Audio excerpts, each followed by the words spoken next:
setiap keadaan. Memuji Allah Subhanahu wa taala. Karena pasti Allah terpuji karena Allah tidak pernah menzalimi hambanya. Allah terpuji karena Allah bijaksana semua peraturannya. Allah terpuji karena terbaik ketetapan takdirnya dan seluruhnya. Tidak ada Allah Subhanahu wa taala pada hakikatnya mendapatkan gelar buruk, mendapatkan celaan dan hinaan kecuali yang tadi kita sebutkan orang-orang yang rusak fitrahnya, orang-orang yang rusak fitrahnya. Bahkan orang yang tidak beriman sekalipun dia tahu ada sesuatu, ada zat yang berhak dipuji, ada yang berhak dipuji. Bukan cuma agama Islam, agama lain juga. Kalau bahasa Inggrisnya thanks God, thanks God, puji Tuhan dan seterusnya. Memuji Tuhan mereka ada, dan itu adalah pujian bagi Allah Subhanahu wa ta'ala. Allah Subhanahu wa ta'ala memuji dirinya. Allah Subhanahu wa ta'ala berfirman, wa qulil hamdulillah, dan kalian ucapkanlah alhamdulillah alladzi lam yattakhidh walada, yang Allah itu tidak memiliki anak. Walam yakul lahu syarikun fil mulk, dan tidak ada yang sama, yang setara dengan kerajaan Allah Subhanahu wa taala. Walam yakul lahu waliyyun minadh-dhul, bahkan Allah tidak punya penolong karena sebab Allah hina, bahkan Allah di atas segala-galanya. Wa kabbirhu takbira, dan agungkanlah Allah dengan seagung-agungnya. Allah memuji karena Allah tidak punya anak. Kalau sekiranya punya anak bahkan akan repot. Bahkan sekarang kan muncul pemahaman child free yang pernah booming, lebih baik nggak punya anak sama sekali. Bahkan karena tidak mau repot, saya mau bersenang-senang, ingin menikmati keadaan dunia ini tanpa anak-anak. Padahal ketika di masa tua dia akan merindukan anak-anak. Walam yakul lahu syarikun fil mulk, tidak ada yang setara, tidak ada sebanding dengan Allah Subhanahu wa taala. Manusia kalau ingin meminta, mintalah kepada yang paling maha kaya. Mintalah kepada yang tidak ada setara sebanding dengan kerajaannya. Kerajaan ini masuk kekayaan, kekuasaan, semuanya dari Allah Subhanahu wa taala. Walam yakul lahu waliyyun minadh-dhul, bahkan Allah tidak butuh kepada penolong karena Allah susah mengurus dunia ini. Allah susah mengurus apa? Mengurus seluruh makhluk dengan setiap permintaannya. Allah tidak butuh penolong. Sehingga dalam hadis qudsi kan, sekiranya penduduk dunia dari awal sampai akhir beriman kepada Allah, tidak menambah kerajaan di sisi Allah Subhanahu wa taala. Karena Allah sudah maha kaya, Allah sudah maha terpuji. Sekiranya setiap manusia, jin dari awal sampai akhir, semuanya minta bersamaan kepada Allah, plus satu waktu, Allah bisa berikan semuanya. Karena apa? Lam yakul lahu waliyyun minadh-dhul, Allah tidak butuh apa? Pembantu. Wa kabbiru takbira, dan agungkanlah Allah dengan seagung-agungnya. Jamaah sekalian barakallahu fikum. Nah, sekarang ada pertanyaan. Tadi ucapan Allah tidak butuh kepada penolong karena hina. Bagaimana dengan malaikat? Malaikat seolah-olah menjadi pembantu Allah. Allah tidak butuh malaikat, kata para ulama. Bahkan malaikatlah yang butuh kepada Allah Subhanahu wa taala. Oleh karenanya malaikat tidak pernah durhaka dan selalu patuh terhadap perintah Allah Subhanahu wa taala. Kemudian kata para ulama, hikmah berikutnya, Allah Subhanahu wa taala ingin menggambarkan hal ini supaya manusia itu tahu bahwa mereka di dalam prosesnya, proses kehidupan pasti butuh penolong-penolong. Siapa? Orang-orang lain, makhluk sosial butuh penolong. Dan Allah mencontohkan, ini ada malaikat yang bertugas ini, yang bertugas itu. Ini untuk apa? Mengilhamkan kepada manusia bahwa pasti mereka butuh penolong. Dan yang mereka minta tolong yang pertama kali adalah memintanya kepada Allah Subhanahu wa taala sebelum minta kepada makhluk yang lain. Itu hikmah diciptakan para malaikat. Keadaan yang terakhir bahwa Allah itu tidak ditanya terhadap apa yang dia perbuat, tapi manusia yang akan ditanya. Jadi intinya ya gak usah tanya kenapa sih Allah menciptakan malaikat. tanya perbuatan Allah Subhanahu wa taala. Karena ada hikmah yang ditampakkan, ada yang tidak ditampakkan. Untuk apa? Supaya manusia tahu bahwa dia tidak tahu apa-apa. Tidak semua ilmu diberikan kepadanya karena dia tetap berada dalam kejahilannya, supaya dia tidak sombong, supaya dia tidak congkak, tidak angkuh kepada manusia.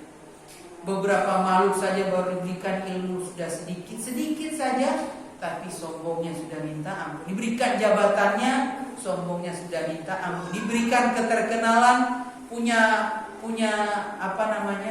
wibawa di masyarakat, sombongnya minta ampun. Apalagi kalau sudah diberikan ilmu, tidak ada yang dikecualikan. Maka Allah maha agung dan Allah maha bijaksana, dan dialah yang maha terpuji, sempurna segala kebaikannya. Wallahu a'lam bishawab. Demikian jamaah sekalian, barakallahu fikum, pelajaran singkat dari kita memahami nama Allah Subhanahu wa taala Al-Hamid, yang maha terpuji. Nah, ketika Allah maha terpuji, maka mintalah pujian hanya dari Allah Subhanahu wa taala. Jangan meminta pujian dari makhluk. Dibolehkan meminta pujian, itu ada beberapa pengecualian di kata para ulama. Apa itu? Misalkan antara suami istri, bagus kan bajuku, bagus kan? Oh bagus, ini dibolehkan. Tapi untuk orang lain, anak dengan ayah, orang tua, ini masih dibolehkan. Tapi kalau untuk orang lain, maka ini tidak dianjurkan ya mas. Tidak dianjurkan. Kecuali kalau dia ingin meminta saran, gimana, cocok nggak saya ini? Oh cocok. Masa cuma cocok? Tambah lagi loh. Wah cantik, ganteng. Nah ini yang tidak boleh. Ini bisa hukumnya makruh, tidak disukai, bahkan bisa sampai haram kalau dia meminta pujian manusia. Niatnya 100% meminta pujian manusia. Wallahu a'lam bishawab. Kalau ada pertanyaan jamaah sekalian, kami persilahkan. Ada yang ingin bertanya, monggo.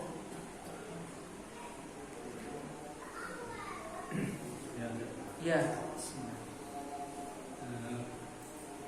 Berhubungan dengan pujian tadi. Berhubungan pujian. Bagaimana cara kita itu menghindari pujian orang? Apakah semua amalan kita sembunyikan atau tidak? Baik. Bagaimana kita menghindari pujian orang? Kalau bahasa sekarang, bahasa modernnya, be yourself. Jadilah diri sendiri. Jadilah diri sendiri. Kemudian yang kedua, kalau manusia memuji, apa yang kau dapatkan? Paling cuma kesenangan sesaat. Terbawa-bawa sampai tidur 1-2 hari, hilang, sudah lupa. Ketika ada masalah baru yang pelik bagi dia, kesulitan, jadi tidak bertahan lama. Ini kan seperti apa? Yang ketiga, yang berhubungan dengan amalan soleh, maka ada amalan-amalan yang dilihat manusia, syiar Islam, supaya Islam masih ada. Di antaranya sholat 5 waktu, adzan, ibadah udhiyah, ibadah kurban, sholat idul fitri, idul adha, sholat Jumat, sholat berjamaah. Itu adalah syiar-syiar Islam. Nah, syiar Islam itu lakukanlah sebagaimana mestinya. Berlomba-lombalah kebaikan. Karena memang mau nggak mau, manusia akan melihat. Nggak mungkinlah berjamaah sembunyi-sembunyi, kecuali dia cuma sholat sendiri di hutan, mau cari jamaah tapi tidak ada yang datang. Maka dengan hal itu dia bersungguh-sungguh. Kalaupun manusia memuji, wah rajin sekali dia berjamaah, ini kewajiban coba. Panjenengan juga ayo berangkat sama-sama. Ini contoh. Mau nggak mau, nggak masalah. Tapi ada amalan-amalan, kalau yang bisa memilih, bisa disembunyikan, maka ini disembunyikan. Karena kenapa? Manusia itu cinta popularitas. Manusia itu cinta popularitas. Cinta ingin disanjung, cinta ingin dibangga-banggakan. Sifat manusia. Oleh karenanya datang syariat memotivasi. Jadilah hamba yang al-khafi, yang tidak suka menampakkan diri, terutama amalan-amalan soleh yang selain syiar-syiar Islam tadi. Di dalam ayat Al-Quran disebutkan sedekah yang paling baik itu sedekah yang disembunyikan. Tapi kalau mau terang-terangan ingin memberikan contoh kepada manusia, jadi baik berdasarkan niatnya. Tapi kalau sedekah, saya nggak mau sedekah kecuali harus didokumentasi, harus foto, harus harus foto bersama, harus pasang spanduk lebar-lebar. Maka ini Allah akan menghukum sesuai dengan niatnya. Sesuai dengan niatnya. Karena sedekah itu bisa dilakukan sembunyi. Bahkan para ulama itu ada istrinya tidak tahu bahwa dia berpuasa itu mayoritas sepanjang tahun dia hampir semuanya berpuasa, kecuali hari-hari yang dilarang. Kenapa? Ketika mau berangkat kerja, istrinya kan nyiapin bekal. Di dalam perjalanan bekal ini dibagi-bagi kepada fakir miskin. Habis kan? Puasa nggak makan sama sekali. Orang di tempat kerjanya menyangka dia sudah makan dari rumah. Pak, tadi sudah disiapkan bekal istriku. Padahal bekalnya dibagi-bagi. Tidak ada yang tahu. Sampai istrinya tidak tahu bahwa selama ini suami itu rajin berpuasa. Karena pulangnya kan sampai di rumah menjelang maghrib. Sudah waktu berbuka, ya waktu makan. Ada sampai segitu. Padahal istri itu adalah orang yang paling dekat. Ada yang istrinya ketika wafat suaminya kaget. Banyak proposal masuk. Kaget itu dari mana nih? Selama ini suaminya suka berderma dan istrinya tidak ada yang tahu. Nanti ketika suaminya sudah wafat, banyak proposal masuk kan? Lewat ini Pak, gimana. Ternyata suami saya itu suka, istrinya nggak tahu. Padahal istrinya sudah diberikan nafkah yang sedemikian banyak. Ada orang-orang yang suka menyembunyikan sedekahnya dan ini yang khair. Dalam ayat Quran disebut khair. Nah itu lebih baik. Adapun sedekah yang menampakkan dan ingin mengajak orang lain berderma, maka itu juga baik. Tapi Islam itu memotivasi agar amalan-amalan soleh itu disembunyikan. Imam Ahmad lagi baca Quran menangis, datang orang muridnya, tiba-tiba tarik-tarik, aduh flu berat ini. Padahal lagi suka menyembunyikan amalan. Ada yang lagi baca Quran, ketika datang langsung disembunyikan Qurannya. Beraktivitas hal yang mubah. Tapi kalau kita masih kecil, kalau ada ustaz datang langsung pura-pura baca Quran, ngaji Iqra, kan ini baik pengalaman. Enggak dimarah. Wah, anak soleh. Anak soleh. Nah ini Islam memotivasi agar jangan seperti itu. Ini contoh-contoh. Jadi wallahu alam, saya hanya bisa memberikan beberapa keadaan tadi yang disebutkan. Wallahu a'lam bissawab. Baik, jamaah sekalian, ada lagi yang ditanyakan? Monggo Pak. Menguji anak atau saudara. Maka kalau menguji anak itu kan dan orang tua bilang jangan dipuji-puji nanti malah banyak sakit dan apakah betul? Baik, memujinya di hadapan orang lain atau di keluarga sendiri? Kalau di keluarga sendiri, alhamdulillah dibolehkan. Tetapi kata para ulama diiringi doa. Alhamdulillah nak, panjenengan juara 1. Alhamdulillah. Ini diiringi doa. Kemudian semoga tambah sukses, tambah sehat. Semoga ini kan minta kepada Allah Subhanahu wa taala. Asal niatnya benar tadi. Jadi kepada keluarga. Nah, kalau memuji di hadapan orang lain, memuji anaknya, maka ini dilihat dari niatnya tadi. Ini maksudnya apa? Wah, anak saya itu juara terus. Sekarang naik jabatannya. Buat apa? Nah, ini buat apa? Kalau niatnya ingin membanggakan diri, maka ada cacat di sana. Ada cacat. Tapi kalau ingin memotivasi orang, alhamdulillah anak saya ini berhasil. Pokoknya saya gembleng di rumah. Panjenengan anak panjenengan di mana? Belum berhasil, gembleng Pak, terus maju terus, pantang mundur. memberikan motivasi, maka ini baik. Tapi kalau selain niat itu, maka itu cacat. Nah sekarang pertanyaan, kalau banyak memuji, kemudian tiba-tiba anak sakit, nah itu ada, itu namanya ain bisa. Maka harus diiringi dengan nama Allah Subhanahu Wa Taala, dengan keberkahan. Aduh cantiknya, bisa kena ain. Sesuai niat. Sahabat ada yang memuji anak kecil itu menangis semalaman sehari, bahkan sampai sakit. Padahal hati sahabat sih sedengki apa, sehasad apa, padahal guru mereka Rasulullah SAW. Tapi wal ainu hakun, ain itu hak. Maka memuji itu dibarengi dengan nama Allah. Subhanallah, Masya Allah, Alhamdulillah, Barakallahu fiik. Semoga Allah memberikan keberkahan.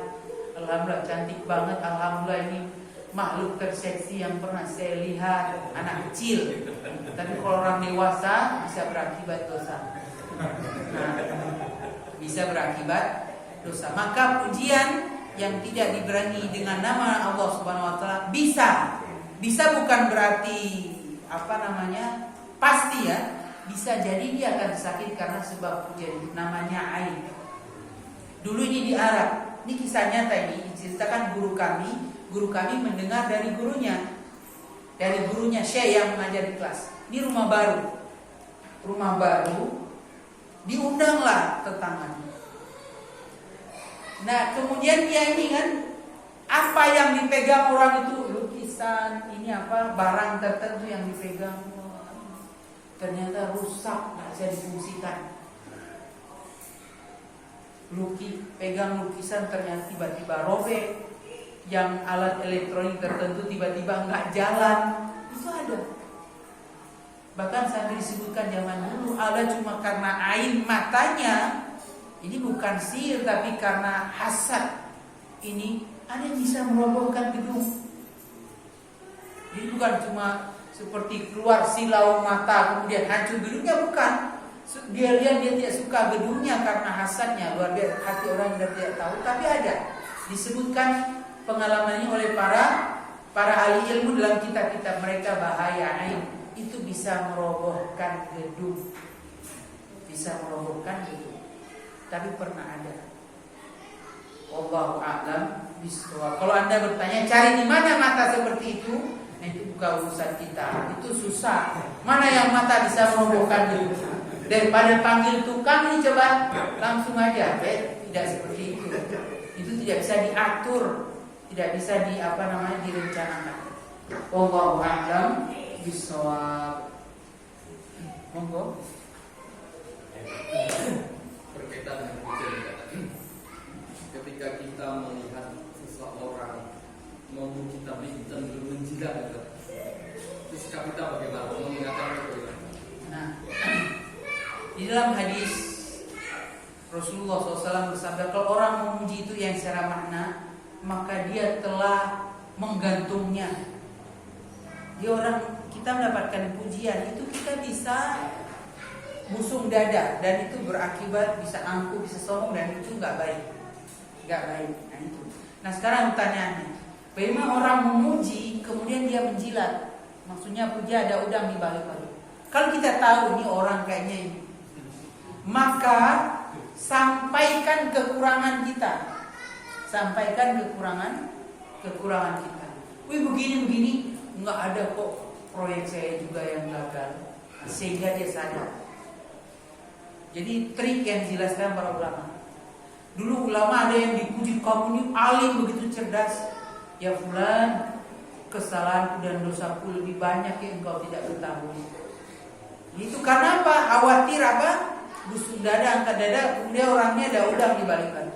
Maka jawabannya, kita ada kekurangan di sisi yang lain. Sampaikan kekurangan itu supaya orang itu ini.